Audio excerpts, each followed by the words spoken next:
You know what's scary? When someone you love dies, and you think you know exactly who they were. Their morning coffee routine, their favorite Sunday crossword, the way they hummed while shaving. But what if the person you grieved for never actually existed?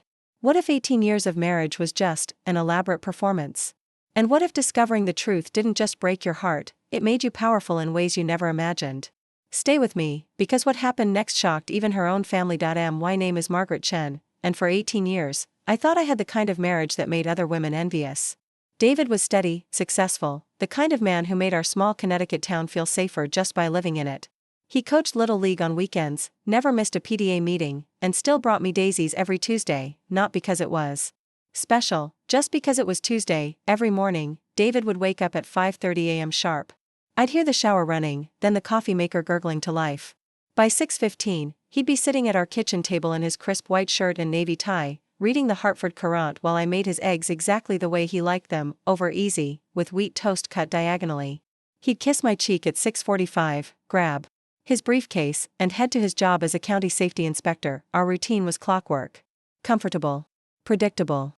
He'd call me at lunch to ask about my day at the library where I worked as a children's librarian. We'd discuss dinner plans, weekend errands, maybe a movie we wanted to see. Normal couple stuff.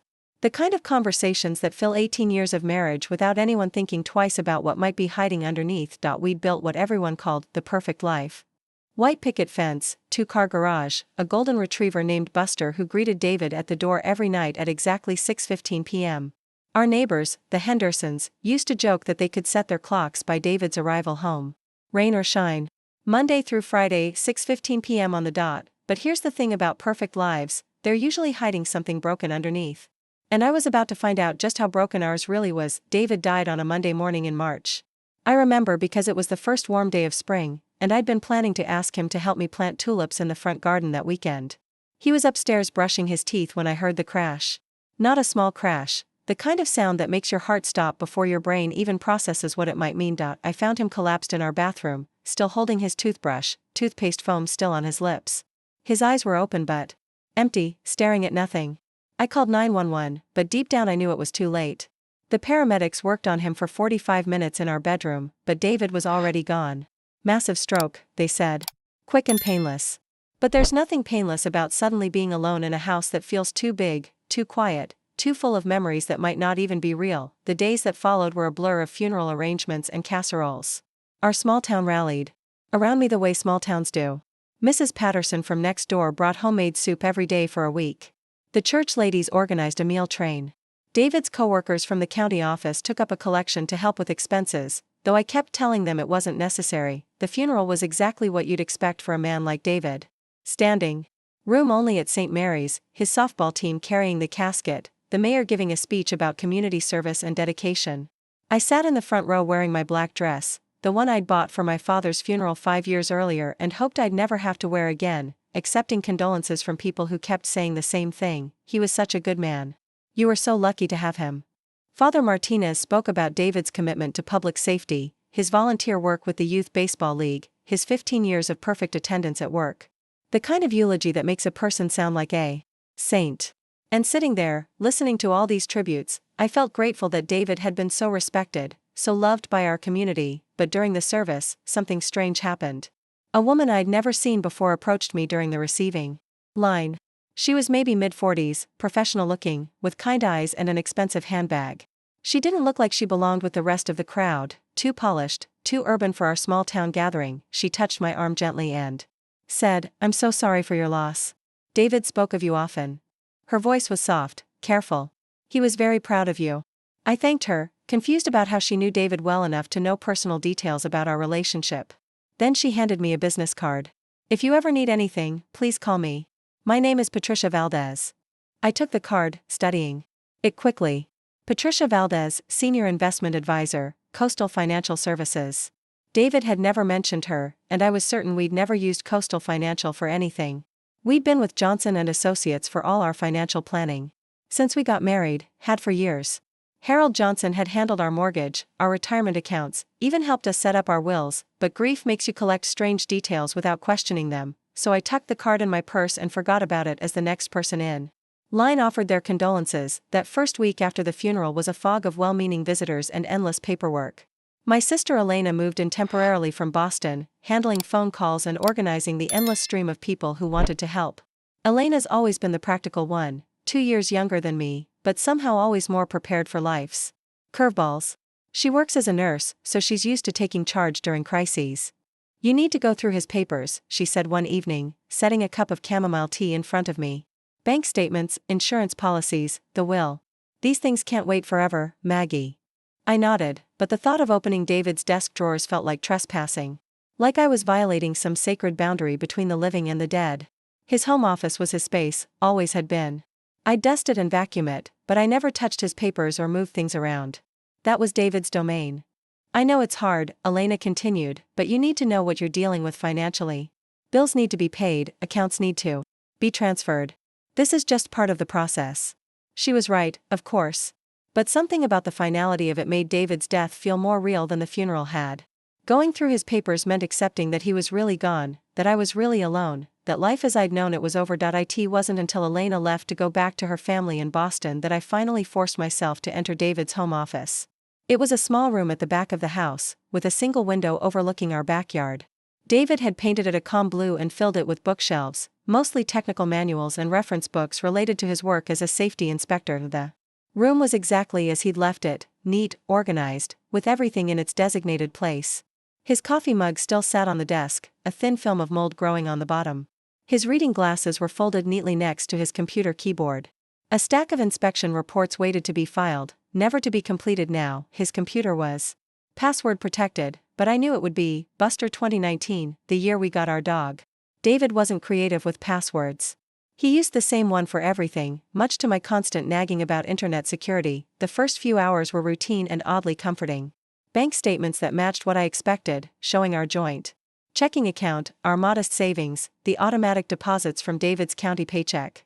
Insurance policies that were properly updated, with me listed as the primary beneficiary. Investment accounts that looked healthy, though not spectacular. David had been methodical about everything, just like I'd always known him to be. I found copies of our wills, last updated 3 years ago. Mine leaving everything to David, his leaving everything to me. Simple, straightforward, exactly what you'd expect from a middle-aged couple with no children. There was a file folder labeled Important Documents that contained our marriage certificate, birth certificates, social security cards, and the deed to our house. Everything seemed normal, expected, until I reached the bottom drawer of his filing cabinet. That's where I found something that made my blood run cold. A manila folder labeled PM, tucked behind his tax documents.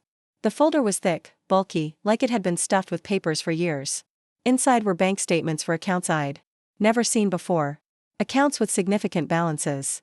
We're talking about amounts that would have changed our entire lifestyle, money that could have sent us on world travels, paid off our mortgage twice over, or secured our retirement in luxury. The statements showed regular deposits over the past 8 years. All from the same source, Patterson and Associates LLC. Monthly deposits of $8,000, like clockwork. Sometimes more. One deposit from last December was for $15,000. Another from the previous summer was $12,000. I sat back in David's chair, staring at the numbers. In 8 years, David had received over $800,000 from this Patterson and Associates company. Money I'd never known existed. Money that had been sitting in accounts I'd never heard of while I clipped coupons and worried about whether we could afford to replace our aging washing machine. My hands shook as I reached for the business card Patricia Valdez had given me. Maybe she would have answers. Maybe this was some kind of work-related bonus program I didn't understand. Maybe there was an innocent explanation for why my husband had been hiding nearly $1 million from me. I called her number, not even sure what I was going to say. Patricia Valdez speaking. This is Margaret Chen. You came to my husband's funeral last week. There was a pause. Mrs. Chen, I'm so glad you called. I've been hoping to hear from you. I found some bank statements. Money I don't understand. From Patterson and Associates. Do you know anything about this? Another pause, longer this time. Mrs. Chen, I think we need to meet in person. There are things about David's financial situation that, well, they're complicated. Complicated how? I'd rather not discuss this over the phone. Can you meet me tomorrow? There's a coffee shop called Marlowe's on Main Street in Hartford. Do you know it? I did know it. David and I had been there once. Years ago, for their anniversary brunch. It seemed like a strange place to discuss mysterious bank accounts, but I agreed to meet her at 2 p.m. the next day. That night, I couldn't sleep.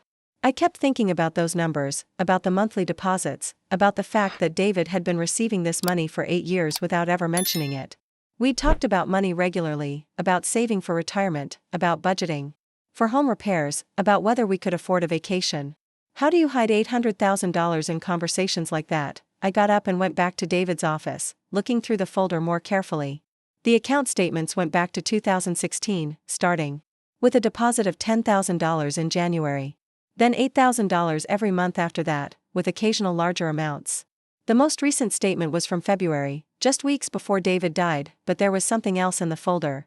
A handwritten note in David's careful script, PV, Coastal Financial, if something happens. And underneath that, Patricia Valdez's business card, but an older one, worn around the edges like it had been handled many times. So David had known Patricia for years. Had been planning to have me contact her if something happened to him. Which meant he'd been expecting something to happen. We met the next day at Marlowe's, a cozy coffee shop with exposed brick walls and mismatched furniture. Patricia arrived with a leather briefcase and the kind of serious expression that told me my life was about to change again. She was younger than I'd initially thought, maybe late 30s, with short dark hair and intelligent eyes behind wire-rimmed glasses. Your husband was a very intelligent man, she began carefully, after we'd ordered coffee. But he was also involved in some unusual business arrangements. What kind of arrangements? Patricia opened her briefcase and pulled out a thick folder. David contacted me about 5 years ago. He said he needed someone to help him manage money that couldn't be handled through traditional channels. Money that needed to be invisible. My stomach dropped. What are you talking about? Mrs. Chen, your husband was being paid by Patterson and Associates to falsify safety inspections for a construction company. He was signing off on buildings that didn't meet code, bridges that used substandard materials, projects that cut corners in dangerous ways. The coffee shop suddenly felt too small, too bright. Other customers were chatting and laughing, going about their normal days while my world crumbled. That's impossible. David would never. I have documentation, Patricia said gently. Contracts, payment records, even some of the false reports he filed. He kept everything. She pulled out a stack of papers and spread them across our small table. Official-looking documents with David's signature, inspection reports marked approved in his handwriting, contracts with Patterson and Associates bearing his name. Why are you telling me this? I whispered. Because 3 weeks before he died, David came to me. He said he wanted to stop. He was planning to go to the authorities, turn himself in, make it right. But he was terrified about what it would do to you. I stared at the documents, seeing David's familiar handwriting on papers that described things I couldn't comprehend. And now? Now the people he was working with think those documents died with him. They think their secret is safe. But it's not, Mrs. Chen. David gave me everything. Every contract, every payment, every falsified report. He left it all to you. She slid a thick envelope across the table. This is a copy of everything. The originals are in a safety deposit box that now belongs to you. David's final instructions were clear: if something happened to him, you were to have the power to decide what to do with the truth. I drove home in a daze, the envelope burning like fire in my passenger seat. Once inside, I spread the documents across our dining room table, the same table where David and I had eaten thousands of meals, planned vacations, discussed our dreams for the future. The same table where he'd helped me grade papers when I brought work home from the library, where we'd played board games on snowy winter evenings, where he'd surprised me with birthday cakes and anniversary dinners. What I found destroyed everything. I thought I knew about the man I'd married. David hadn't just been taking bribes. He'd been orchestrating them. Patterson and Associates was his creation, a shell company designed to launder money from construction firms across 3 states. The false inspection reports had his signature on them, buildings that had since been occupied by families, schools, businesses. One report in particular made me sick. Riverside Elementary School, where my nephew attended 3rd grade. David had signed off on electrical work that was never properly completed, plumbing that didn't meet safety standards, fire exits that were blocked by structural supports. The school had been approved for occupancy based on David's inspection. But the real safety work had never been done. There were dozens of similar reports. A bridge in Middletown that had been approved despite using substandard concrete. An apartment complex in New Haven where the fire suppression system had been installed incorrectly.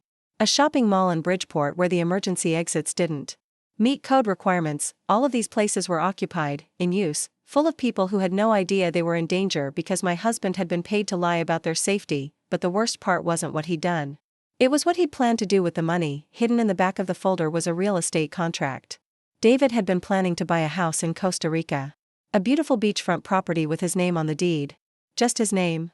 The purchase was scheduled for next month, just weeks after his death. There was also a letter, dated just 2 weeks before his death. A resignation letter from his job at the county, already signed and sealed. And a copy of a divorce petition that had never been filed. My hands trembled as I read the petition. Irreconcilable differences. David Chen requesting dissolution of marriage to Margaret Chen. He'd been planning to leave me, take the money, and disappear to Central America. I sat there until dawn, staring at the evidence of a life I'd never known existed.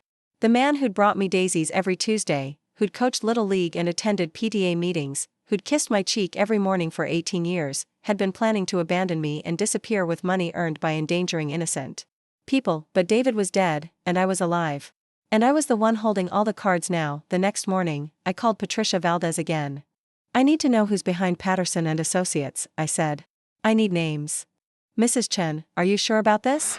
These aren't people you want to cross. I'm sure. She sighed. The primary contact is Marcus Holloway. He owns Holloway Construction, the biggest firm in the tri-state area. But he's not the only one involved. There's a whole network, city planners, other inspectors, even some judges. How do you know all this? Because David wasn't the only one who got scared. Over the past year, I've been contacted by 3 other people in similar situations. All of them wanted out. All of them are now dead. My blood turned to ice. Dead how? Heart attacks, car accidents, a house fire. Nothing that looked suspicious on the surface. But David was convinced they were being silenced. Is that why he died? I don't know. But I think it's why he prepared so thoroughly. He knew he was taking a risk. I hung up and walked to David's desk. In the bottom drawer, behind a stack of old golf magazines, I found something I'd never seen before. A small silver key attached to a key ring with an address, Miller Street Storage, Unit 247. That afternoon, I drove to the storage facility. It was one of those places you pass without thinking about, rows of identical metal doors, security cameras, and a bored-looking attendant in a small office. I'd never known David rented a storage unit. We had a basement, a garage, an attic. What could he possibly need to store somewhere else? My hands shook as I unlocked Unit 247. Inside wasn't furniture. Or old belongings. It was a complete command center. 3 metal filing cabinets, a computer, a printer, and walls covered with photographs, charts, and documents. David had been building a case against the entire network. Photos of Marcus Holloway meeting with city officials, copies of bank transfers, recordings of phone conversations. It was like something out of a detective show, except it was real, and it was in a storage unit rented by my dead husband. On the desk was a thick folder labeled Insurance Policy. Inside, a letter addressed to me, Margaret, if you're reading this, then I didn't get the chance to make things right myself. I know you must hate me now. I hate myself. But I need you to know that everything I did because I was weak, not because I was evil. I got in too deep, and when I tried to get out, they made it clear that wasn't an option. I started taking money from Marcus Holloway because we needed it. Do you remember when your dad got sick, and insurance wouldn't cover his treatment? I took the first payment to help with his medical bills. I told myself it was just once, just to help family. But once you start, they don't let you stop. The evidence in this room can bring down the entire network. But it can also get you killed. Use it wisely. Trust no one except Patricia Valdez. And remember that I loved you, even if I had a terrible way of showing it. Give this to the FBI or use it to negotiate your safety. But whatever you do, don't let them think you're helpless. You have more power than they know.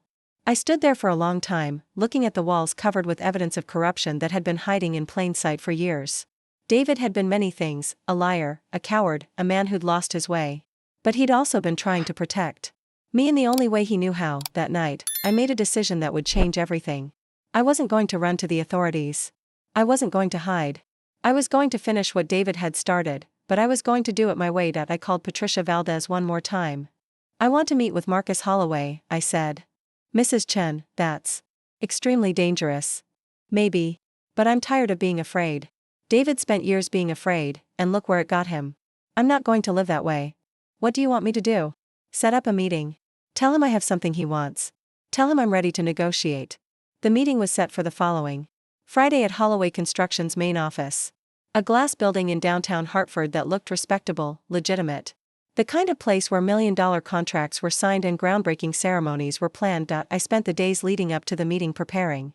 I made copies of everything, stored them in multiple locations, and wrote detailed instructions for Patricia about what to do if something happened to me.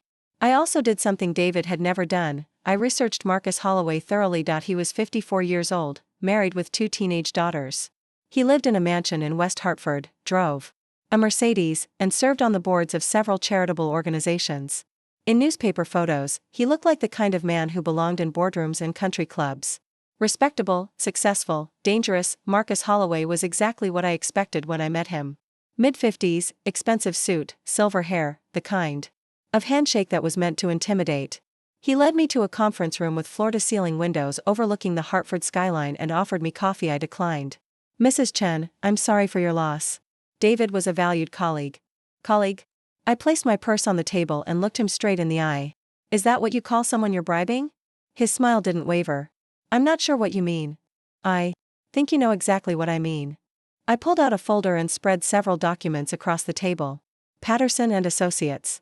Monthly payments of $8,000. Falsified inspection reports. Shall I continue? Holloway's expression hardened slightly, but he maintained his composure. "Mrs. Chen, I think you may have misunderstood some of your husband's business arrangements." "I understand perfectly. What I don't understand is why you killed him." "I didn't kill anyone." "Maybe not directly. But you made it clear that leaving wasn't an option." "David was planning to go to the authorities. That's why he's dead." Holloway leaned back in his chair, studying me carefully. "Your husband had a stroke, Mrs. Chen. It was a medical event, not a conspiracy." "Maybe. But the timing was awfully convenient, don't you think?" We stared at each other across the table for a long moment. I could see him calculating, trying to figure out how much I knew and how dangerous I might be. Finally, Holloway spoke. "What do you want?" "I want to finish what David started. I want to bring down this entire network. But I also want to survive it." "And how do you propose to do that?" I pulled out a second folder, thicker than the first. David documented everything. Every payment, every falsified report, every person involved. He recorded phone conversations, photographed meetings, compiled evidence that would put dozens of people in prison. Holloway's confidence finally cracked. "What are you proposing?" "I'm proposing that you have a choice. You can try to silence me like you silenced David, but I've taken precautions. If anything happens to me, everything goes to the FBI, the press, and the families of every person who's been put at risk by your shortcuts. Or you can shut down the network voluntarily. Stop the bribes, fix the safety violations, and let this end quietly. You go out of business, but you don't go to prison." Holloway stood up, his mask of civility finally slipping. "You're making a dangerous mistake, Mrs. Chen." "No," I said, standing as well. "David made dangerous mistakes. I'm making dangerous choices. There's a difference."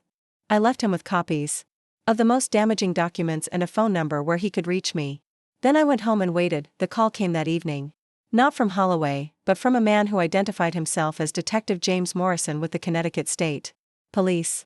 "Mrs. Chen, I understand you may have information about construction fraud in the Hartford area." My heart raced. "How did you?" "Someone called our tip line this afternoon. Anonymous caller, but they mentioned your name specifically. Said you had documents that could help with an ongoing investigation." I almost laughed. Holloway had made his choice. Rather than risk exposure, he decided to get ahead of the story. Let the police investigate from the outside while he destroyed evidence from the inside. "Detective Morrison, I think you should come to my house. I have quite a lot to show you." The investigation that followed made national news. The Hartford construction scandal, they called it. It started with Marcus Holloway but spread like wildfire through the construction industry across 3 states. Dozens of arrests, hundreds of buildings inspected, construction permits revoked, projects shut down. The FBI discovered that the corruption network was even larger than David had realized. It wasn't just about falsified inspections, it was about an entire system designed to cut corners, maximize profits, and put people at risk. The money trail led to offshore accounts, shell companies, and payoffs that went all the way to the state capitol. Marcus Holloway was sentenced to 12 years in federal prison. 3 city councilmen, 2 judges, and 14 other construction industry officials were also convicted. The network collapsed like a house of cards, and the construction industry in Connecticut was transformed virtually overnight, but the story that never made the news was the one that mattered most to me. David's planned escape to Costa Rica. The divorce papers. The years of lies hidden behind Tuesday Daisies and Little League coaching. I testified in front of a grand jury, gave depositions to FBI agents, and answered questions from reporters. But I never told anyone about the divorce papers or the Costa Rica house. Some secrets die with the people who kept them. The investigation revealed that David had been planning to turn himself in for months before his death. He'd been in contact with the FBI, slowly building a case against the entire network. But he'd also been planning to disappear, to start over somewhere else, to leave me behind with the wreckage of our life together. I'll never know which plan he would have chosen. Would he have been brave enough to face the consequences of his actions? Or would he have taken the money and run, leaving me to discover the truth when the bills stopped being paid? I sold our house and moved to a small town in Vermont, about 2 hours north of where we'd lived. Fresh start, new life, no secrets. I bought a small cottage near the mountains, with a garden where I could grow vegetables and flowers. No daisies, though. I can't look at daisies anymore without thinking about Liz. Elena visits regularly, and we never talk about David except to remember the good parts. Because even now, I'm not sure which parts were real. Did he really love coaching Little League, or was it just part of his cover? Did he actually enjoy our quiet dinners together, or was he thinking about escape plans? The money from the FBI's civil forfeiture program was enough to live comfortably for the rest of my life. I donated most of it to organizations that help rebuild communities affected by construction fraud. It felt like the right thing to do with money that had been earned through so much deception. Sometimes I wonder what would have happened if David had lived. Would he have gone through with his plan to disappear? Would he have eventually told me the truth? Would we have found a way to work through the lies and betrayal? But those are questions I'll never have answers to. And I've learned that sometimes the questions matter less than what you do with the answers you actually get. What I learned from David's death wasn't just about corruption or secrets or the danger of living a double life. I learned that sometimes the people who seem the most stable are the ones who are falling apart inside. And sometimes the person you think you know best is actually a stranger. But I also learned that I'm stronger than I ever imagined. That I can face the truth, no matter how ugly it is. And that I can choose to use my pain as power rather than letting it destroy me. The woman who buried David Chen was grieving a man who never existed. But the woman who exposed the Hartford construction scandal? She knew exactly who she was. And she was done being afraid. 3 months ago, I received a letter in my Vermont mailbox. No return address, postmarked from Hartford. Inside was a newspaper clipping about the collapse of another construction firm, this one in New York. And a handwritten note: the work continues. Thank you for starting it. A friend. I don't know who sent it, but I kept the clipping. Because sometimes the most important thing you can do is not knowing who you've inspired, but knowing that you've made a difference. David thought he was protecting me by keeping me in the dark. But the truth is, he was protecting himself. Real protection would have been honesty. Real love would have been trust, and real strength? Real strength is what you do when you discover that everything you believed was a lie. Do you let it destroy you? Or do you use it to build something better? I chose to build something better. And if you ever find yourself holding pieces of a broken life, wondering what's real and what's not, remember this: the truth might hurt. But it's also the only foundation solid enough to rebuild on. Sometimes the people we love most are the ones hiding the biggest secrets. But sometimes the secrets they leave behind are exactly what we need to finally become who we were always meant to be. That's the story of how I discovered my husband's double life. And how I used his betrayal to find my own strength. It wasn't the life I planned, but it was the life I chose. And for the first time in 18 years, I'm not afraid of the truth, because I know something now that David never understood. The truth doesn't make you weak. Hiding from it does. And I'm done hiding. If this story resonated with you, I'd love to hear your thoughts in the comments below. Have you ever discovered something about someone you trusted that changed everything? How did you handle it? And if you want to hear more stories about finding strength in the most unexpected places, make sure to subscribe and hit that notification bell. Because sometimes the most powerful thing you can do is simply refuse to stay silent.